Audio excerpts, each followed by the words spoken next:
দেখে নেব খেলা সময় শিরোনাম। শঙ্কার মাঝেই চ্যাম্পিয়ন্স ট্রফির শিরোপার বিশ্ব ভ্রমণের প্রস্তুতি। বাংলাদেশে আসবে 10 ডিসেম্বর। পাকিস্তান বয়কট করলে আসর হতে পারে ভারতে, দাবি ইন্ডিয়ান মিডিয়ার। ন্যাশনাল টিমে আজকে বাদ পড়বে, কালকে কিন্তু ভুলে যাবে মানুষ, এটা নর্মাল। মানুষ দেখেছে আমি কিভাবে বাদটা পড়েছি। বিদায় বেলায় আবেগ আপ্লুত ইমরুল। অবসরের পর ওয়াটসনের সঙ্গে অস্ট্রেলিয়া একাডেমি পরিচালনার পরিকল্পনা। ওয়ানডে র্যাঙ্কিং থেকেও সাকিবের নাম সরিয়ে নিল আইসিসি।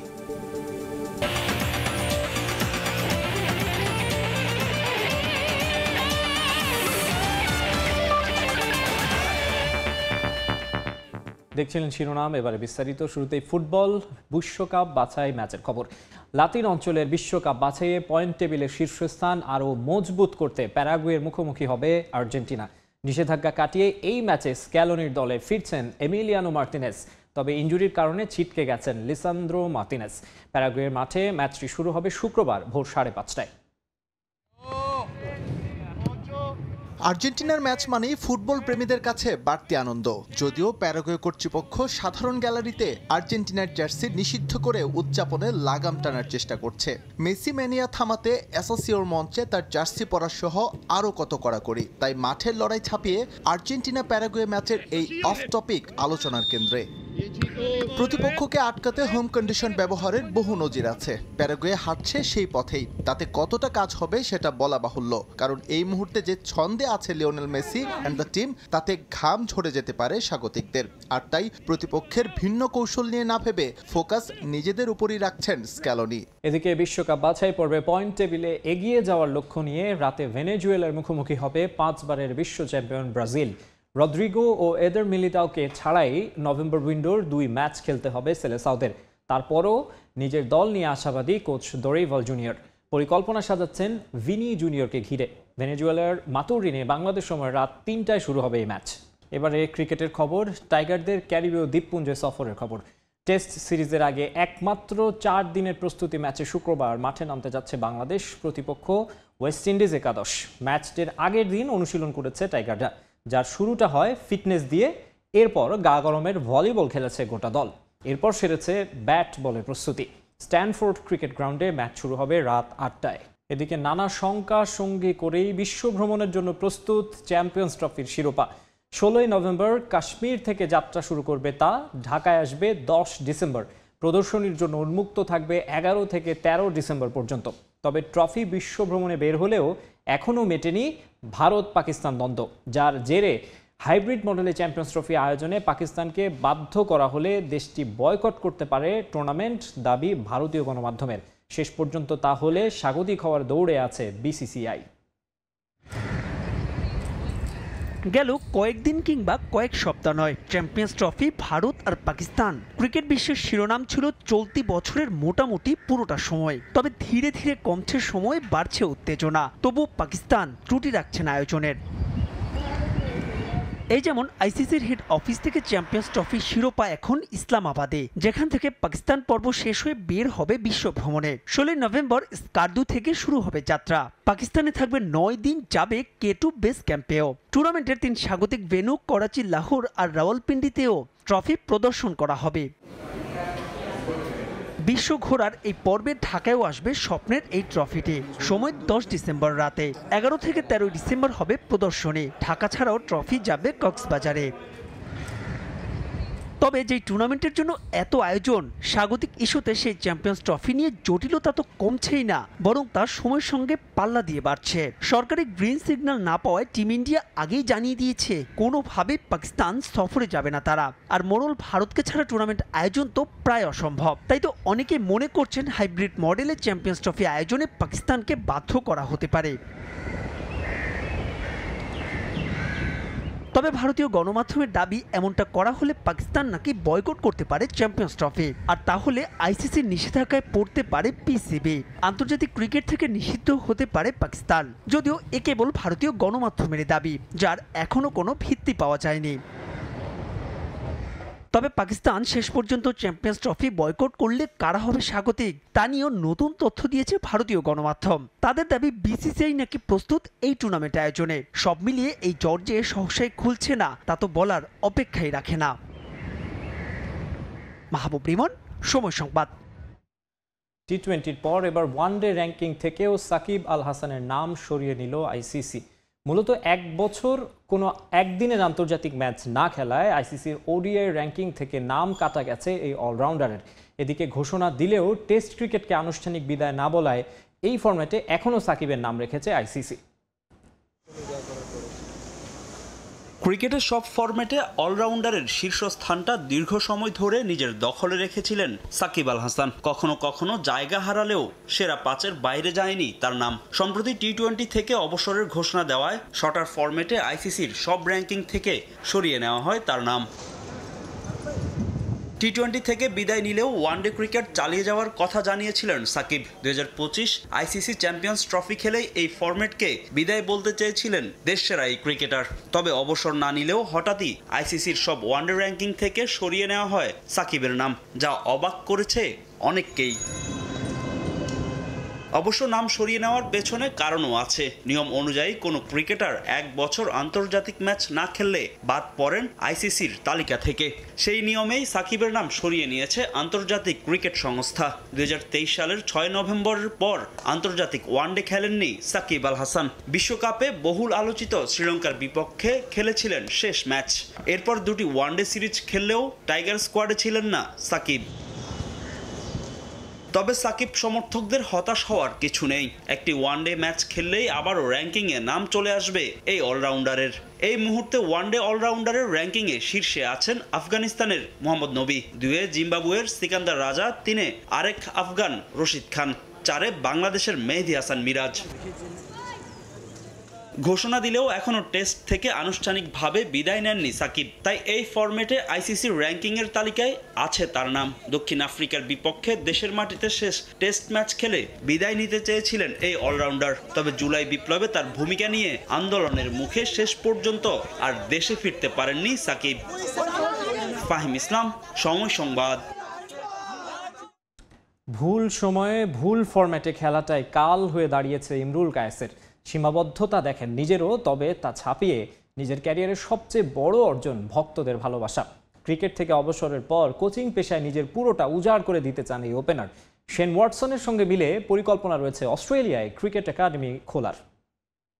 ন্যাশনাল টিমে আজকে বাদ পড়বে, কালকে কিন্তু ভুলে যাবে মানুষ, এটা নর্মাল। অনেক বছর ন্যাশনাল টিমে খেলেও কিন্তু মানুষ এই সম্মানটা পায় না। আমি ওই দিক থেকে বলবো আমি ভেরি মাচ লাকি যে মানুষ আমাকে অনেক ভালোবাসে, আমাকে পছন্দ করে এবং মানুষ দেখেছে আমি কিভাবে বাদটা পড়েছি। পরিসংখ্যান ঘাটলে দেশের ক্রিকেটে ইমরুল কায়েস খুব বড় নাম নয়, পরিসংখ্যানটাও সাদামাটা। যদিও বাহাতি এই ওপেনারের গল্পটা হতে পারত অন্যরকম। আমি যখন টেস্ট ক্রিকেট শুরু করেছিলাম I was not ready for the test cricket, because আমি ওয়ানডে ক্রিকেটের জন্য রেডি ছিলাম। টেস্ট ক্রিকেটটা টাফ, এখানে এত ইজি না। তো যখন আবার ভালো খেলা শুরু করেছিলাম তখন একটু বিরতি ছিল। আবার যখন লাস্টে আমি বাদ পড়লাম, তার আগেও আপনারা জানেন যে ইডেন গার্ডেন্সে যে সিরিজটা খেলতে গেছিলাম আমরা ইন্ডিয়াতে, এইটা আমার জন্য একটু টাফ হয়ে গেছিলো সবার জন্য, আমার জন্য না, সবাই স্ট্রাগল করেছে। এটার পর থেকে তার টিমে নাই আমি।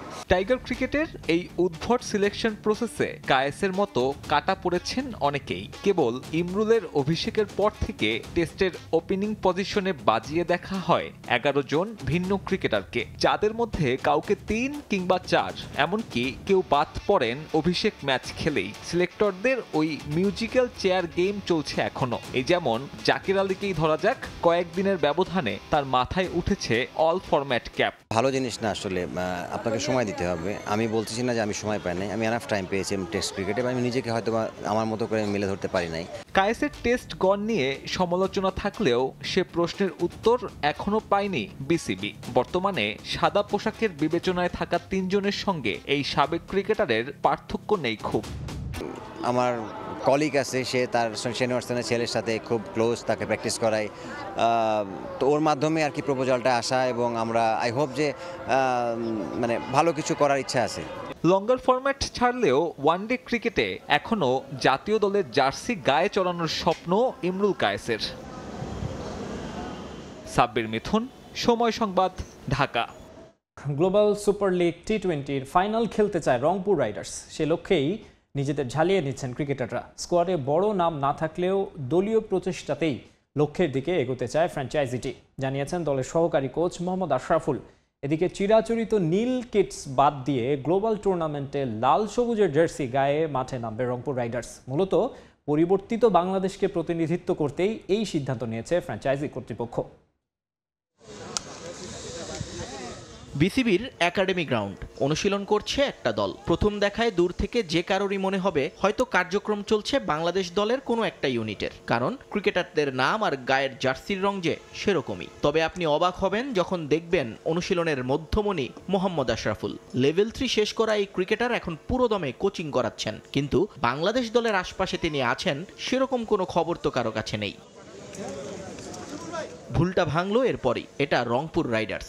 বিপিএল এর এই ফ্র্যাঞ্চাইজিটি অনুশীলন করছে তাদের গ্লোবাল সুপার লিগ টি20কে সামনে রেখে। তবে চিরাচরিত নীল কিটস বাদ দিয়ে তাদের জার্সির রং এখন লাল সবুজ, যেন বাংলাদেশের প্রতিচ্ছবি। শুধু তাই নয়, বিশেষভাবে দৃষ্টি কাড়বে জার্সির নিচের দিকে রক্তের ছোপ ছোপ দাগ আর জাতীয় পতাকা হাতে ছাত্র জনতার আন্দোলনের চিত্রায়নগুলো। মূলত পরিবর্তিত বাংলাদেশকে পৃথিবীর কাছে তুলে ধরতে এবং বাংলাদেশের ফ্র্যাঞ্চাইজি হিসেবে গ্লোবাল টুর্নামেন্টে নিজেদের পরিচিতি দিতেই এই আয়োজন বলে জানিয়েছেন রাইডার কর্তৃপক্ষ। বাংলাদেশে অনেক বড় একটা চেঞ্জ এসেছে। আমরা আশা করছি যে যেই চেঞ্জটাই হবে বাংলাদেশে সেটা ভালোর জন্য হবে। বাট ওভারঅল আমি মনে করি যে আমরা এই জার্সিটা পুরো বাংলাদেশকে ডেডিকেট করতে চাই।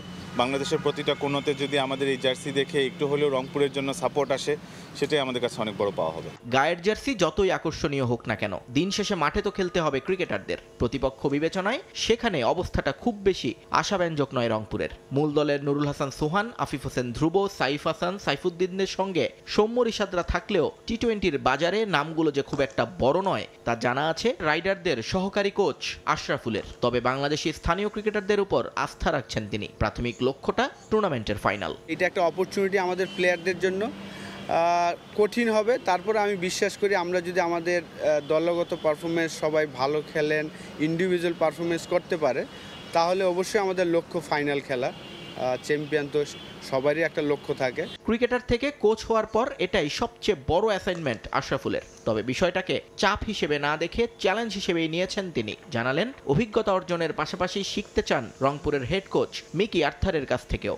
এটা আমার স্টার্ট, আমি শেখার চেষ্টা করছি। আমি আশা করব যে মিকি আর আমাদের হেড কোচ, তার সাথে থেকে আমি অনেক কিছু হয়তো শিখতে পারবো। অবশ্যই আমি আমার এক্সপিরিয়েন্সটা তো শেয়ার করব, খেলার এক্সপিরিয়েন্স, দেখার এক্সপিরিয়েন্স, সেটা তো আমি আশা করি প্লেয়াররা উপকৃত হতে পারে। 18 এবং 22 নভেম্বর 2 ধাপে উইন্ডিজের গায়ানায় যাবে রংপুর রাইডার্স। 26 তারিখ থেকে শুরু হবে গ্লোবাল সুপার লিগের এবারের আসর। নিয়ন মোহাইমিন, সময় সংবাদ, ঢাকা। গ্র্যান্ডমাস্টার জিয়াউর রহমানের আকস্মিক মৃত্যুর পর খারাপ সময়ের মধ্য দিয়ে যাওয়া পরিবারের পাশে দাঁড়ালেন তামিম ইকবাল।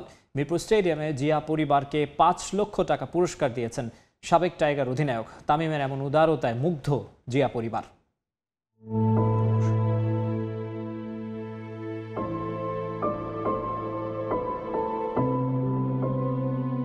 কিছুদিন আগেই হঠাৎ না ফেরার দেশে পাড়ি জমিয়েছেন গ্র্যান্ডমাস্টার জিয়াউর রহমান। গ্র্যান্ডমাস্টার জিয়ার মৃত্যুর পর কঠিন সময় পার করছে তার পরিবার। জিয়ার আকস্মিক মৃত্যুর পর বাংলাদেশ দাবা ফেডারেশন থেকে আর্থিক সহায়তার প্রতিশ্রুতি দেওয়া হলেও এখন পর্যন্ত তা পায়নি তার পরিবার। আর্থিক সংকটে পুত্র তাসিনের পড়াশোনার খরচ বহন করতে সংগ্রাম করতে হচ্ছে জিয়ার সহধর্মিণীকে। অবস্থা এমনই যে স্কুলের 4 মাসের বেতন বাকি রাখতে বাধ্য হন তিনি।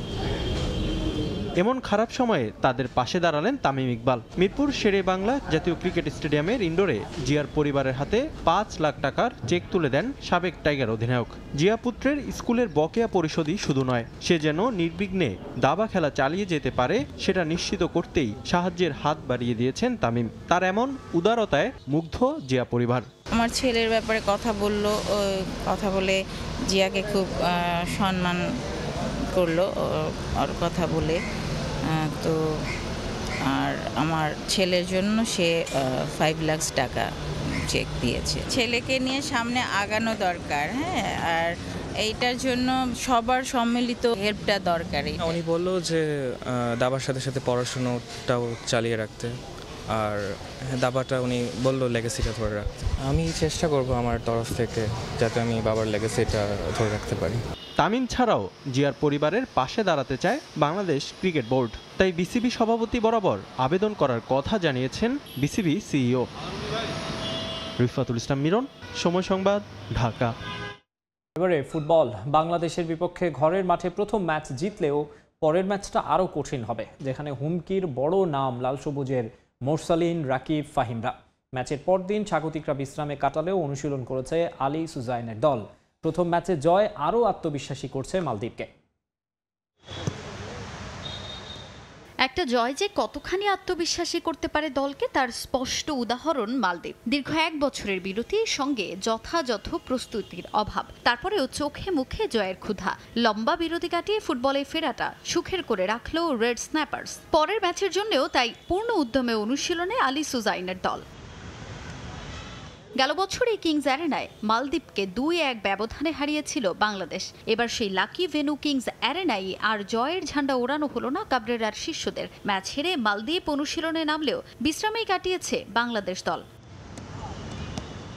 বাংলাদেশের ঘরের মাঠে তাদের বিপক্ষে খেলাটা খুব একটা সহজ হয়নি। 1-0 ব্যবধানে জিতলেও লাল সবুজের দল নিয়ে ভয় ছিল পুরো ম্যাচ জুড়েই। বাংলাদেশের মোরসালিন, রাকিবদের নিয়ে ভীত মালদ্বীপের কোচ আলী সুজাইন। পরের ম্যাচে আরও সতর্ক হয়ে খেলার লক্ষ্য দলটার, তাই তো কোনো ভুল নয়, বরং ম্যাচ জয়ে অনুশীলনেই বাড়তি মনোযোগ কোচের। Since 1 year we was out of football, especially international matches, we didn't play any match, so it was a good win. The result is very good for Maldives and Maldivian football family. Yeah, it was tough. Players, they proved that they are ready for this and they was so much hungry for a win. And the thing is, last 3-4 years Bangladesh has been doing very good. They have been improving. There are 3 attacking players, this number 7 Mursaleen and Fahim and Rakib, all these players, they have been a threat for us. Anytime they can beat defense in this region. এদিকে দীর্ঘ বিরতির পর মাঠে নামায় নিজেদের মধ্যে বোঝাপড়ার অভাবটা অকপটে স্বীকার করেছেন ফুটবলাররা, যে কারণে গোল ব্যবধান বাড়ানো সম্ভব হয়নি বলে মন্তব্য আলী সুজাইনের শিষ্যদের। বাংলাদেশের স্ট্রাইকাররা যে মালদ্বীপের জন্য হুমকির তা মানছেন ফুটবলাররা। পরের ম্যাচে তাই জয়ের ব্যাপারে সাবধানী অবস্থানে এই দলটা। আমরা একটা দল হয়ে খেলতে পারিনি, তবে আমরা কঠোর পরিশ্রম করেছি। পরের ম্যাচেও জয়ের জন্য আমরা অনুশীলন ও কৌশলে উন্নতিতে কাজ করে যাচ্ছি। বাংলাদেশ খুবই ভালো দল, তাদের বিপক্ষে খেলাটা সহজ ছিল না। তাদের স্ট্রাইকার ও ফরওয়ার্ডরা আমাদের জন্য হুমকির। আমরা চেষ্টা করব সাবধানী হয়ে খেলতে। We will just wait and see. We also have some very good attacking players and we can take advantage from them. আগামী শনিবার দ্বিতীয় ও শেষ ম্যাচে কিংস অ্যারেনায় মুখোমুখি হবে বাংলাদেশ ও মালদ্বীপ। তাজিন খন্দকার, সময় সংবাদ, ঢাকা। বাংলাদেশ দলে জেনুইন ফরওয়ার্ডের ঘাটতি রয়েছে। এটাকে মালদ্বীপের বিপক্ষে হারের বড় কারণ হিসেবে দেখছেন সাবেক অধিনায়ক Zahid Hasan Emily. Coach Javier কাবরেরার পরিকল্পনায় ঘাটতি ছিল বলেও মন্তব্য করেন তিনি। গোলরক্ষক মিতুল মারমার অতিরিক্ত আত্মবিশ্বাস কাল হয়েছে ম্যাচে। দলের মাঝে বোঝাপড়া থাকলে ফলাফল ভিন্ন হতে পারত বলেও মনে করেন এমিলি। শেষ ম্যাচে জিততে চাইলে রাকিব, মোরসালিনদের বাড়তি দায়িত্ব নেওয়ার অনুরোধও করেছেন তিনি। শহীদদের নামে নামকরণ করা হলো দেশের 3 স্টেডিয়ামের। 2টি স্টেডিয়াম ও একটি খেলার মাঠের নাম পরিবর্তন করা হয়েছে। যুব ও ক্রীড়া উপদেষ্টা আসিফ মাহমুদ সজীব ভুইয়া সামাজিক যোগাযোগ মাধ্যমে পোস্টে নামকরণের এই ঘোষণা দেওয়ার পর জাতীয় ক্রীড়া পরিষদ এই বিষয়ে প্রজ্ঞাপন জারি করে। কুষ্টিয়ার শেখ কামাল স্টেডিয়ামের নাম পরিবর্তন করে রাখা হয়েছে আবরার ফাহাদ স্টেডিয়াম। টাঙ্গাইল জেলা স্টেডিয়ামের নাম পরিবর্তন করে রাখা হয়েছে শহীদ মারুফ স্টেডিয়াম এবং ঢাকার সংসদ ভবন সংলগ্ন খেলার মাঠের নাম পরিবর্তন করে রাখা হয়েছে শহীদ ফারহান ফাইয়াজ খেলার মাঠ। নতুন নামকরণ করা 3 শহীদের মধ্যে 2 জনের মৃত্যু হয়েছিল গেল জুলাই মাসের আন্দোলনের সময়, আর আবরার ফাহাদের মৃত্যু হয় 2019 সালের 7 অক্টোবর। বুয়েটের এই ছাত্রকে ফেসবুক স্ট্যাটাস দেওয়ার কারণে পিটিয়ে হত্যা করা হয়েছিল। শরীয়তপুরে বাংলাদেশ সেনাবাহিনী, বিমান বাহিনী ও নৌবাহিনীর অংশগ্রহণে আন্তঃবাহিনী বাস্কেটবল প্রতিযোগিতার ফাইনাল খেলা অনুষ্ঠিত হয়েছে। শেষ পর্যন্ত প্রতিযোগিতায় চ্যাম্পিয়ন হয়েছে বাংলাদেশ নৌবাহিনী। বিকেলে 9 পদাতিক ডিভিশনের সার্বিক ব্যবস্থাপনায় শরীয়তপুরের শেখ রাসেল সেনানিবাসে এই খেলার আয়োজন করা হয়। 10 নভেম্বর শুরু হয় রাউন্ড রবিন লিগ পদ্ধতির এই প্রতিযোগিতা। খেলায় বাংলাদেশ নৌবাহিনী দল সেনাবাহিনীকে 60-46 পয়েন্টে হারিয়ে চ্যাম্পিয়ন হয়। সমাপনী অনুষ্ঠানে বাংলাদেশ সেনাবাহিনীর chief of general staff lieutenant general Mizanur Rahman Shamim অনুষ্ঠানে প্রধান অতিথি হিসেবে উপস্থিত থেকে বিজয়ীদের হাতে ট্রফি তুলে দেন। একজন মানুষের সামগ্রিক বিকাশে খেলাধুলার ভূমিকা অত্যন্ত গুরুত্বপূর্ণ। জীবনের একঘেয়েমি ও ও অবসাদ দূর করার জন্য খেলাধুলার কোনো বিকল্প নেই। এই প্রতিযোগিতায় অংশগ্রহণকারী সশস্ত্র বাহিনীর সকল সদস্যদেরকে জানাই আন্তরিক ধন্যবাদ। এই ছিল খেলার সময়ের এখনকার আয়োজনে, সঙ্গেই থাকুন সময়।